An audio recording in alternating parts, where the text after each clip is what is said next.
bem-vindos ao nosso podcast, que já tem o próprio nome, como viram na introdução. Para o dia de hoje temos um convidado muito especial, um convidado que vai nos levar ao passado. Refiro-me do período antes da independência nacional. Depois da independência nacional, este teve a sorte de assistir às mudanças que o país passou, desde o período da introdução do pré-programa de reabilitação econômica e quando o país entrou na guerra civil, os acordos de paz e sucedendo os diversos acordos que foram assinados tanto com o falecido Afonso da Gama e o atual líder da RENAMO, o Sr. Ossufo Momade. Nesta linha de pensamento, para você que acaba de entrar em contato conosco, quer divulgar os seus serviços, pode ligar para os nossos contactos 84 45 19 803. Nós estamos aqui para juntos desenvolvermos o seu negócio e também desenvolvermos as nossas ideias. E sem mais demora, vamos a um pequeno intervalo e voltamos já. É só 2 segundos. Já estamos de volta, como havia dito. O meu convidado vai se apresentar por si só. Bom dia, boa tarde, boa noite. Bom dia, Filipe. Eu sou Fernando Antônio Pato Ferreira e estou aqui para fazer o debate com o Silvio sobre o assunto que você propôs. Bom, hoje é um dia especial. Vamos tentar perceber como o senhor é do tempo colonial.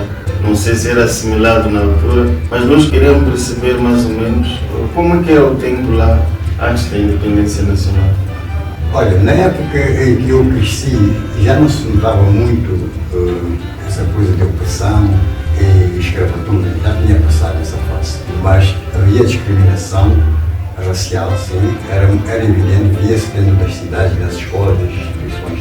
E isso fazia com que a população se revoltasse cada vez mais, porque as condições de vida de um negro e as condições de vida de um branco eram muito diferentes. O salário do branco e o salário do negro era diferente, era muito pequenino o salário do negro, enquanto o salário do branco era elevado. Eles viviam uma vida de luxo, enquanto o negro passava dizendo assim, passava fome. Podemos dizer que o negro não tinha acesso às mesmas condições que o branco tinha na altura. Sim, embora o governo de Marcelo Caetano começasse a fazer mudanças em que já começava a integrar negros nas escolas onde estudavam os brancos. Isso para servir de disfarce à comunidade internacional. Mas esses negros eram ditos os negros assimilados. Os que já conseguiam fazer a 4ª classe eram chamados de assimilados. Eram os brancos negros. Brancos negros, mas não deixavam de ser negros. Percebe-se entre linhas que o processo de segregação entre o colono e o colonizado sempre esteve presente desde o período em que o continente africano, em particular Moçambique, os europeus como os portugueses invadiram o nosso país. Mas quando faz uma comparação antes da independência do nosso país, acredito que nessa altura era jovem. Qual era o ambiente em termos de sociabilidade, o ambiente social daqueles que viviam na cidade, os assimilados, não aqueles que viviam perto da cidade? Daqueles que viviam na cidade, como era o ambiente político, o que é que se falava, qual era a expectativa das pessoas? Por mais que o governo colonial quisesse disfarçar que já existe integração de negros dentro da sociedade moçambicana, neste caso mais portuguesa do que moçambicana, o desagrado da população era total, porque já não aguentava com a humilhação que se punha dentro da sociedade. Então todos queriam já a independência do Moçambique. Já ninguém queria saber do português. As desigualdades sociais eram muito diferentes. Você podia ser tratado com um carinho aparente, mas as desigualdades continuavam. Podemos assim analisar e dizer que isto deu ou ajudou que os moçambicanos começassem a se unir para libertar o país. E nesse processo, os diversos movimentos, o NAMO, o DENAMO e tantos outros, juntaram-se desde o norte, centro e sul e, como se diz, teve como finalidade a independência nacional. E com a junção desses moçambicanos, criou-se a famosa Frelimo. Sim, mas antes de existir a Frelimo, já houve os primeiros movimentos que tentaram a independência de Moçambique via conversações. Houve diálogo, mas não resultou em nada. Sim. Então, Já com o aparecimento de mais partidos e unificando-se, tornando-se uma frente mais forte, mais ampla, que já abrangia a maior parte da população, a luta armada começou a ganhar força. Porque nessa altura a União Soviética, a Rússia e a China já apoiavam com armamento os líderes dos três movimentos. E então aí a população começou a ter massas. Então começou a ter efeitos no próprio governo. Podemos dizer que os movimentos de libertação já existiam antes da existência da Frelimo? Sim, a Frelimo é a origem desses movimentos de libertação. Okay. E depois da independência, como se pode perceber, conquistamos a independência com base no esforço dos nossos avós, nossos tios, familiares, podemos dizer com base no esforço dos moçambicanos, mas também com o período contingencial em que se vivia, com o apoio, como disse, da Rússia e da China, mas também em Portugal o regime já estava em queda e nós conquistamos a independência. Depois da conquista da independência, o que é que se verificou? A Frelimo, antes da independência, já tinha clivagens dentro do partido. Acho que foi combinado, antes da independência, teríamos que ter eleições para que se escolha, dentro daqueles partidos que fizeram a unificação, aliás, para que aqueles partidos que fizeram a unificação, concorrência independentemente. E a Frelimo não queria isso, porque dentro da Frelimo existiam os tais ditos donos do partido, que eles executavam os lobbies, e eles que originavam a morte do Monteano para eles poderem tomar conta. Então, depois da independência, não havendo acordo, houve essa execução. Por isso que não durou muito tempo, houve uma tentativa de golpe de Estado por causa desse desentendimento. E daí para frente assistimos à criação de um outro movimento liderado por André Mendes Janeiro. É esse movimento também que o falecido Afonso da Cama dá continuidade, chamado período da Guerra Civil. Guerra Civil, que durou 16 anos. Mas tem lembranças desse período, embora estivesse na cidade, pela rádio ouvia o que acontecia? Olha, o que acontecia pela rádio praticamente era comparar de tudo que acontecia no mato e de tudo que influenciava a cidade. Porque a Renamo não tinha meios de informar o povo quem é que está a fazer, quem está a praticar o crime e quem não está a praticar. Por isso que todos nós tivemos a percepção de que a Renamo é que mata, a Renamo é que faz estragos. Agora a percepção é diferente. Porque agora já temos internet, já temos muitas televisões, a Renamo já está dentro do país, já está conosco e as histórias já começam a aparecer. Assim como a história da Frelimo também. Foi uma história mal contada, não havia ninguém para desmentir. Agora já é possível, já se desmente a história da Frelimo. Não foi assim como aconteceu. Depois da independência, viveu-se momentos, eu diria que, de opressão. Porque obrigaram-nos a viver em aldeias comunais, obrigaram-nos a ter abastecimento, guias de marcha e o povo queria liberdade. No teu próprio país você tem que ter documento para ir de um sítio para outro. Só para ir daqui da Matola vir para Boane, tem que ter documento para isso. Mas são características de estados ou regimes socialistas. Sim, e é exatamente por isso que havia descontentamento, porque isso do socialismo e comunismo não foi o que foi discutido antes da independência. Ficámos todos admirados quando no dia 25 de julho, Samora Machel proclama a independência total e completa do Moçambique num regime socialista. Mas como a emoção era tão grande pela independência do Moçambique, o povo naquela altura não se importou muito. O importante era a liberdade. Já estávamos livres dos portugueses. Bom, estamos agora a perceber que aquilo que se diz não é aquilo que se viveu. E como aquilo que se diz não é aquilo que se viveu, depois da independência entramos para o período da Guerra Civil, que tinha como objetivo trazer a democracia para o nosso país. Neste contexto, em 1992, o governo da Frelimo, dirigido pelo antigo presidente Joaquim Alberto Chissano, em conversações com o falecido Afonso da Cama, assinaram os acordos geral de paz. Entramos também no novo cenário, que é o cenário da democracia.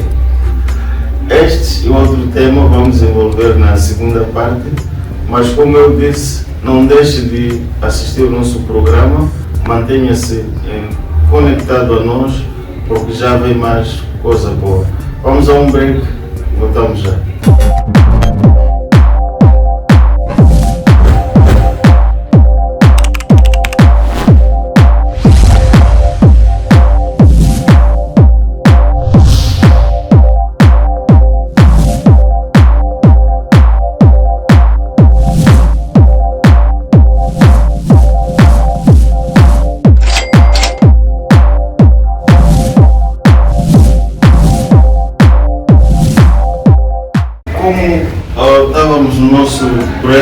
estamos de volta agora para falarmos do período da assinatura dos Acordos Geral de Paz, mas vamos falar depois o que é que aconteceu, como é que passamos a ter um Estado que se caracteriza por eleições constantes. Nos Acordos Geral de Paz foi acordado que nós traríamos a democracia sem entrar em muitos detalhes científicos, que significa que o poder está nas mãos do povo. Então, preparou-se para essa nova fase, trazendo eleições para Moçambique, em que as duas primeiras eleições foram concluídas e saiu em vantagem da Frelimo. As primeiras eleições? As primeiras eleições. Sim. Desde as primeiras eleições até hoje que estamos aqui, sempre houve fraude. E o descontentamento popular veio crescer desde as primeiras eleições até hoje. Embora sempre o partido no poder deu a percepção de que não, a Frelimo, o povo está com a Frelimo e a Frelimo está com o povo. Isso nunca foi verdade. Porque a situação foi se deteriorando e ele tentou sempre camuflar perante a comunidade internacional. A Frelimo tentou camuflar perante a comunidade internacional, porque todos sabem aquilo. Mas nunca esteve. Essa é a boa nova. Tudo nunca esteve. Mas eu como na altura era jovem, não percebia bem esses caminhos, mas nota-se uma certa diferença em termos do nível de descontentamento e a reivindicação dessa vitória. Se a memória não me engana, né, como se diz por aí, nas eleições de 98 ou 99, onde o falecido disse que havia ganho, depois foi ao mato, houve aquela confusão. Daquela confusão surgiram novos acordos. Será que o uso da força pelos líderes da oposição é o caminho certo para pressionar sempre o sistema para chegar-se a acordos? Na maior parte dos países não é o melhor sistema. O diálogo é sempre melhor. Mas para Moçambique e para a Frelimo, porque a Frelimo só tem medo da força. Então, obriga sempre a Frelimo a ir fazer negociações. Mas você vai fazer um acordo e negociar, se você perdeu, entrega o poder. Sempre que a Frelimo perde e a Renamo vai para o mato, ele quer acordos e quer negociações. Quer negociações e quer acordo. Quer negociações e acordo. O ideal era ganhar e não haver negociações. Não haver negociações. Porque você ganhou de uma forma legítima. Se você sabe que ganhou legitimamente, então você não precisa de fazer acordo nem negociações. Mas se você perdeu, faça acordo. Como vai fazer a divisão dos poderes? Mas a Frelimo não quer fazer a divisão do poder. Deixa-me fazer perceber, ou talvez eu não esteja a perceber. O acordo ou as negociações que se vão visam tomada de decisões para beneficiar a sociedade ou visa a tomada de decisões que possam beneficiar aqueles que querem o poder, que são os partidos?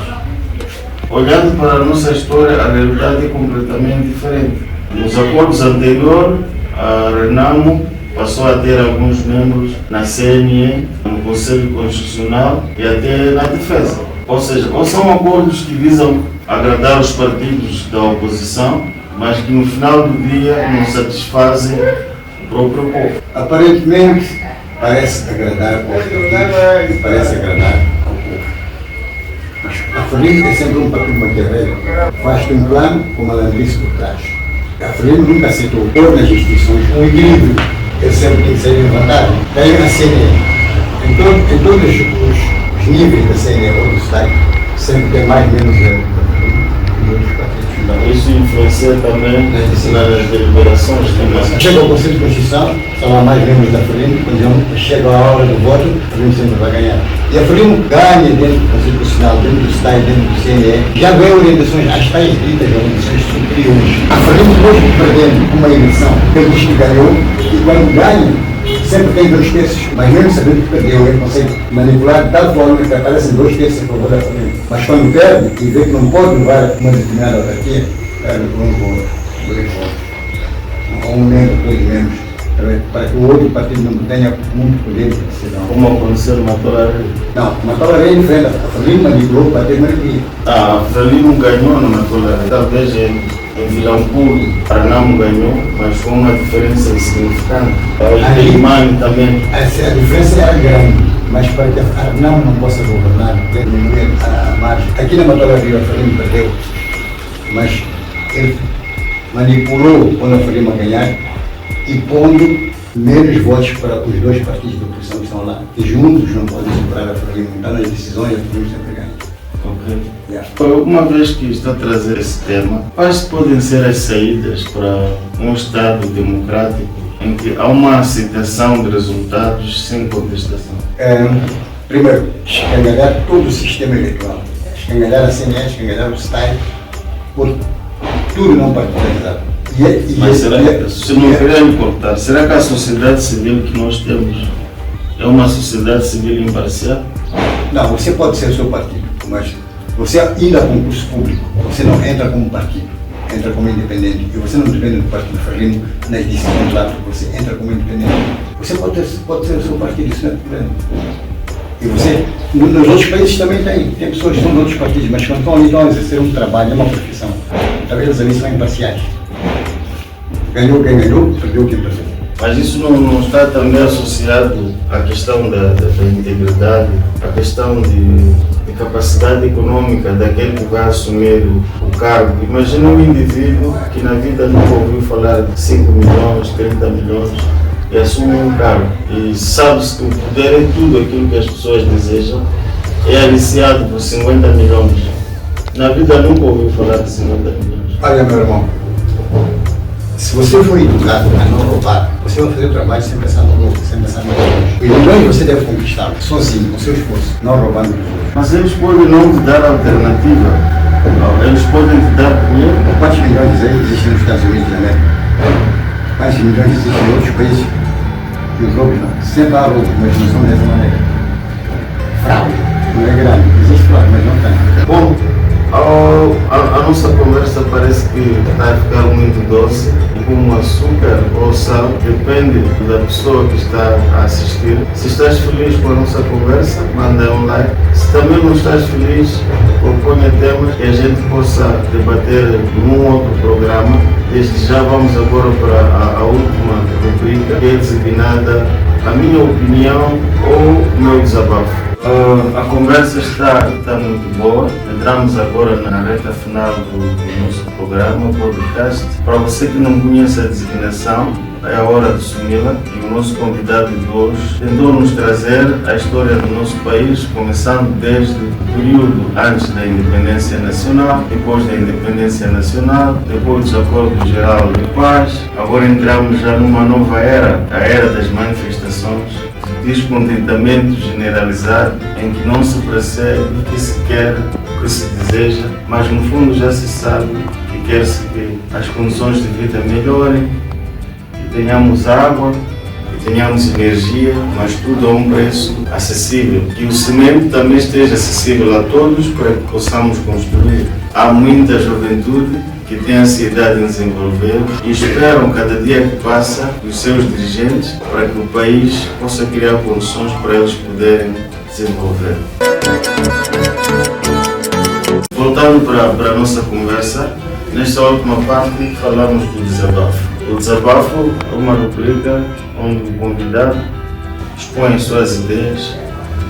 Se escolhe qualquer tema, é livre de expressar o seu pensamento. Bom, senhor, como você disse que o povo está sofrendo com, diria, desigualdades sociais. Desigualdades sociais, porque o que se vê aqui, nós não temos camadas sociais. Nós aqui praticamente só temos duas camadas sociais. O povo e o partido. Ou dirigentes, os dirigentes. Pois é, o partido, porque também na Renamo há dirigentes, mas não estão beneficiados nesse. É a Frelimo e o povo, duas classes sociais. A classe do partido e a classe do povo. Em que a classe do partido domina tudo, é dono e senhor, o povo para mais é empregado do partido. Nós aqui estamos a viver para ser escravos da Frelimo. Portanto, se o povo clama por melhores condições, tem razão. Você assiste os vídeos na internet, você vai à casa do fulano, tem? Quando é que nasceu o Roque Silva para ter aquilo que tem? Ele já foi ministro. Ele já foi ministro, e o ministro ganha tanto dinheiro assim, para ter 1 quilômetro de maçã. O ministro não compra combustível. O salário do ministro não está menos de 100 mil. Eu estou a dizer, um ministro tem 1 quilômetro de maçã porque não compra combustível, não paga telefone, não paga água. Isso não justifica. talvez aquilo que você viu naquela notícia. Mas vamos ver que o ministro tem casa em todas as províncias, é porque é empresário, né?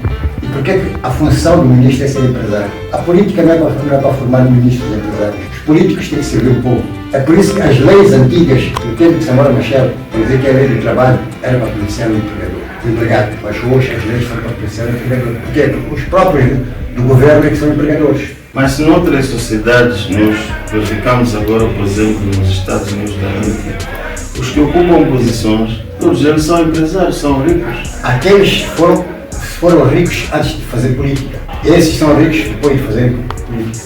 Quer dizer, enriquecem dentro da política. Os outros eram ricos, nasceram com pais ricos sem estar na política. É por isso que o apanha junto ao Donald Trump que diz que quer ser presidente sem receber salário. Em África, em Moçambique é diferente. Onde o salário do presidente aqui é mas na prática quando vai a receber é duplicado. Ele tem 200, mas na hora de receber são 400, 600 que estão entrar na conta dele. É complicado porque também, olha a característica dos países africanos. As pessoas olham para a política como um meio de alcançar os seus objetivos na vida. Também fazem cópias. Começam a perceber que o meu vizinho, se conseguir construir a casa, é porque filiou-se a um determinado partido. Por que é que eu não tento também? E tenta, às vezes consegue e torna-se deputado, pode ser ao nível do município, ou deputado da Assembleia Provincial ou da Assembleia. Depois daí organiza a vida e sobressai, já sai da linha da pobreza. Essa história não pega que a pessoa construiu cada partido ou um determinado partido. Temos muita gente aqui em Moçambique que não faz parte de nenhum partido, mas conseguiu construir a sua casa, fazendo negócios, trabalhando por bem, sem roubar o outro. Agora, o que está acontecendo ao parte do Estado é que nós choramos, nós até rezamos para que haja um dilúvio, rezamos para que haja calamidades, para que a comunidade nacional nos dê, para dizer que vamos dividir pelo povo. Aquela divisão não é para o povo, aquela divisão vai para o bolso dos dirigentes. São aqueles donativos que entram que enriquecem essas pessoas. Assim, esse pensamento está a trazer, já que é um pensamento fora de caixa, os Estados Unidos da América anunciou que vai fazer alguns cortes. Já fez cortes sobre questões ligadas à circuncisão masculina em Moçambique. Estás-me a dizer que alguns que viviam uma vida de lordes, a vida deles também vai mudar. Eu não disse que vai mudar, porque eles já se estabeleceram. Eles agora são os donos economicamente de Moçambique. Okay. Nós é que vamos depender deles. As políticas que vamos fazer em Moçambique, mesmo tendo outros partidos, eles praticamente ditam, tá vendo? Que isto tem que ser assim, se você não faz assim, porque a economia está nas mãos deles. A não ser que se faça como ele fez Samora Machel para nacionalizar tudo o que é deles. Aí começa do zero. Eles não se portam, não vão se levar. Você tem 5 mações, tu ficas com uma. Aí eles vão se liberar a pau. Nesse pensamento, o diálogo que está a ocorrer na atualidade, fazemos seu desabafo. Vimos há dias que o presidente anunciou, o presidente eleito pela CNE, escolhido pela CNE, Conselho Nacional, como se diz na gíria popular, integrou vários partidos. Quem vai pagar as despesas desses assessores locais das províncias para cá? E depois tem a questão, a pessoa que está a criar esse ambiente é uma pessoa que pega o telefone, fala o que fala, todos já deram. Quando vai visitar o mercado paralisa, não seria necessário também incluir essa pessoa que está com o povo ao seu lado? Se ele é parte do processo, se tudo está a acontecer, é que ele fez parte do processo. Então, ele tem que ser incluído no processo. Quando tentam marginalizar essa pessoa do processo, estão a dizer que não querem avanços no Moçambique. Querem continuar a manipular o Moçambique. A manipular os moçambicanos. Então, não vai resultar em nada. Tem que incluir essa pessoa no processo para as coisas poderem... Tem que convidar essa pessoa para fazer parte do processo. Mas as comunicações que a gente verifica, não há inclusão. Ele não inclui. O que é que deve ser feito para se incluir essa pessoa no processo? Olha, não há vontade política para incluir no processo. Havendo vontade política para incluir no processo, significa que alguém vai ficar a perder nesse processo, porque não terá sempre as mesmas regalias que teve no passado. Porque agora vai-se querer transparência no processo. E não incluindo ele no processo, estão a tentar fechar a transparência. A maior parte dos partidos, tirando a Renamo, tentam procurar a transparência. Os outros partidos só estão ali por estar. É uma sorte estar ali. Sim, estão ali por estar. Está difícil isso. Está difícil e como a vida é feita de escolhas e dessas escolhas nós conseguimos ter resultados daquilo que nós queremos, Moçambique para desenvolver precisa de todos nós. O meu convidado está a sugerir que o nosso presidente eleito pela CNE e Conselho Constitucional convide o ilustre Venâncio Mondlane para poder participar nesse processo de diálogo e encontre uma plataforma eficiente e eficaz. E já estamos quase no momento final. A última palavra? A última palavra é que se o povo quer se manifestar, que se manifeste. É um direito constitucional. Mas que não vandalize. Mas não estraga aquilo que nós precisamos. Vai levar tempo para construir. Vai levar mais tempo para construir do que o tempo que levou para destruir. Portanto, olhemos pelo futuro e não pelo momento. Okay. Façam manifestação, são livres de fazer manifestação. Dirijam as manifestações aos líderes e não às pessoas. Não às percebis. Obrigado. Estão a destruir instituições públicas, estão a queimar troncos nas estradas. Percebemos que é uma forma de pressionar, mas também temos que perceber que a construção de uma estrada requer muitos recursos. A construção de uma esquadra, de uma sala de aula, também requer muitos recursos e muitas das vezes quando o Estado não possui esses recursos, é obrigado a recorrer à ajuda externa, entre aspas, de dívida. E essa dívida é paga em 30, 50 ou 100 anos. Então, há necessidade de termos uma forma de manifestar, uma forma de manifestação consciente que traga mudança. Mas será que essa manifestação consciente, pacífica, gera mudança, olhando para o regime? Sempre vai gerar mudança. Porque isso faz com que as consciências das pessoas mudem. E leva tempo, mas vai mudar. Não é por você partir coisas que fazem com que a consciência das pessoas mudar. Ou você cria ódio, ou cria paz. Então, cria o amor e não cria o ódio. Os germanos fizeram uma manifestação consciente, uma manifestação pacífica. Receberam dinheiro deles. Por isso que eu disse, a Renamo sempre se manifestou. Mas não foi às ruas partir coisas. Foi ao mato dizer que eu paraliso essa estrada, ninguém passa, até vocês virem aqui e resolver esse problema. Então, essa manifestação não é pacífica. A manifestação não é pacífica, mas não se dirige a pessoas. A Renamo nunca foi armada para matar civis. A Frelimo é que vai lá atacar as pessoas. A Frelimo só paralisa as estradas. Nunca matou caministas. Quem mata os caministas é a Frelimo. Este e outros temas vamos desenvolver posteriormente e desde já quero informar a todos os nossos internautas, queridos que estão ligados a nós, que o Sr. Mourinho passa a ser o nosso convidado permanente do nosso programa e não fiquem assustados que ele é um senhor com um pensamento fora de caixa. Hasta la vista, até a próxima. Obrigado. Obrigado pelo convite. Obrigado.